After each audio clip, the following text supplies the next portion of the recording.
रहे हैं। क्यों? सत्ता मुझे चाहिए, सीट मुझे चाहिए, तिलक मुझे चाहिए। ये जितने भी बाबा साहब और माननीय कांसी राम साहब, ज्योतिबा फुले, जितने भी हमारे महान पुरुष हुए हैं, जिन्होंने पढ़ा है, पढ़ करके उन्होंने अपनी सच्चाई को खो दिया है, अपने ईमान को खो दिया है। अगर ईमान को न खोते, सच्चाई को न खोते, तो आज सारे जितने भी हमारे राष्ट्रीय अध्यक्ष हमारे देश में पनप रहे हैं, पैदा हो रहे हैं, हमारे सत्ता की गलियारों में जितने भी हमारे वरिष्ठ कार्यकर्ता लोग दौड़ रहे हैं और वरिष्ठ महान पुरुष लोग दौड़ रहे हैं, वरिष्ठ विद्वान लोग दौड़ रहे हैं, तो ये सब अपनी अपनी खींचातानी न करते, सारे लोग एक मंच पर आते। अगर सही ढंग से उन्होंने मान्यवर साहब को पढ़ा होता, सही ढंग से अगर बाबा साहब को पढ़ा होता और सही ढंग से अगर उनका बनाया हुआ संविधान पढ़ा होता, तो आज वो इस तरह से अपने तरफ न खींचते। वो सारे लोग एक मंच पर होते। सारे लोग एक मंच पर क्यों नहीं आते हैं? क्या मकसद है इनका? क्या? मान्यवर कांसी राम साहब जी के जन्मदिन पर आप सभी को और हमारे सभी महान पुरुषों को, हमारे सभी व्यूअर्सों को ढेर सारी शुभकामनाओं के साथ मैं लालचंद सतमारक, आप देख रहे हैं सतमारक रब नंबर। मानवर कांसी राम जी के परिचय के लिए हमारा देश मोहताज नहीं है, सभी कोई जानते हैं। मानवर साहब ने हमारे समाज में कब आए, कैसे आए, कितना संघर्ष किया, सब लोग जानते हैं। उन्होंने मेरे साथ में क्या किया। आज उनका जन्मदिन है। उनके जन्मदिन पर हम उनको ढेर सारी शुभकामनाओं के साथ हम उनसे आशीर्वाद की कामना करते हैं कि उनके विचार, उनके मार्ग हमारे दिलो दिमाग में आए और हम भी समाज में जाकर के अपने गरीब मजलूमों के साथ में कंधे से कंधा मिला करके उनको नया रास्ता दिखाने का मुझे वो सद्बुद्धि दे, मुझे वो ज्ञान दे, मुझे वो अनुभव। कहा जाता है हमारे मानवर साहब जी का जन्म 15 मार्च 1934 को पंजाब प्रांत में रोपड़ जिले के खासपुर गांव में हुआ था। इनके पिताजी का नाम था श्री हरि सिंह।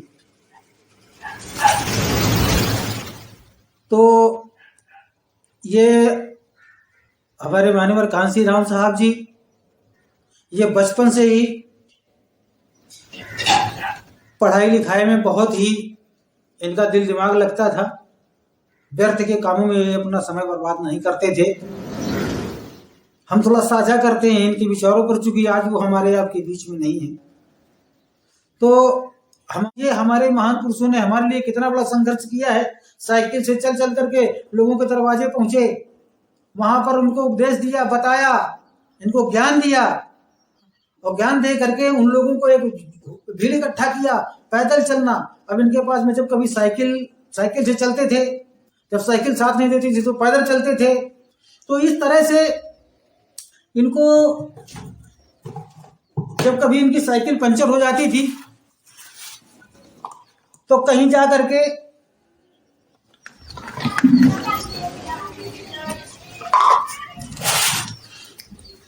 किसी दुकानदार के पास में पहुंचते, किसी सेठ से कह देते भाई हमारी गाड़ी का पंचर बनवाओ। किसी छोटी दुकानदार में जाते थे, उनसे पैसा ले लेते थे, भाई पंचर बनवा लेते थे। हैं, सभी लोगों से उन्होंने 1 रुपया की बात कही। 1-1 रुपया दे करके अगर हमारा समाज चाहेगा तो हमारा समाज 1-1 रुपया दे करके आगे बढ़ जाएगा। तो इस तरह से उन्होंने बड़ी बड़ी मुसीबतें झेली। कई बार तो ऐसा हुआ, एक बार इनकी साइकिल चोरी हो गई। गए दुकान पर बैठे, चाय पीने लगे, वहां थोड़ी बातचीत होने लगी, तब तक चोर आया और साइकिल को ले गया। जब साइकिल को ले गया तो उसी दुकानदार के पास में साहब गए, बोले कि भाई मेरी साइकिल तुम्हारी दुकान से गई है, तुमने देखा है, और मुझे साइकिल चाहिए। अगर साइकिल नहीं मिलती है तो मैं सबको हवालात में भेजूंगा, सबको जेल करवा दूंगा। जब मुझे बहुत बिगड़े, बहुत जब नाराज हुए तो उसी दुकानदार ने चोरी किया था, उसी दुकानदार ने साहब को साइकिल निकाल करके दी।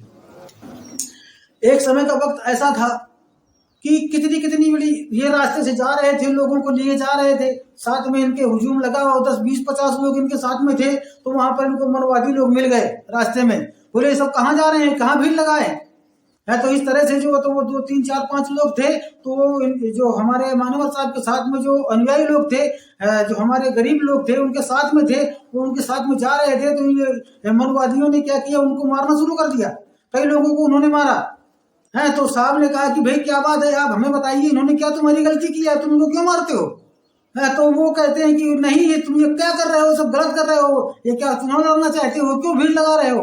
मनुवादी लोग अपनी बात कर रहे थे। तो साहब ने उनको वहीं मारा था, उन मनवादियों को वहीं मारा था, 4 को अकेले मारा था।